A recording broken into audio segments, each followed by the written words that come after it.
Dans la Canebière, 900 personnes ne veulent pas manquer l'une des soirées de l'année à Marseille. À l'intérieur, on règle les derniers déhanchés. Et c'est la fin du passage. Sachez qu'à ce moment-là, il y aura les 4 mannequins en même temps.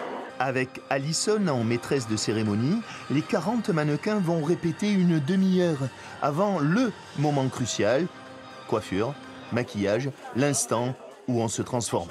Cette soirée se veut inclusive en mettant la ville à l'honneur. Les partenaires, les commerçants, les donateurs sont made in Marseille, y compris les mannequins. Marseille qui bouge, Marseille dans toute sa splendeur. Marseille, c'est une ville qui est hyper cosmopolite, où on croise énormément de personnes venues presque du monde entier. Que ce soit des personnes qui sont des Marseillais, qui résident ici, qui sont expatriés ici, ou même des touristes. Marseille, c'est multiculture. Donc vous allez avoir tout profil ici. Et c'est la richesse de la ville, je pense. Des amateurs, des professionnels, des seniors, des ados, le profil des mannequins est protéiforme.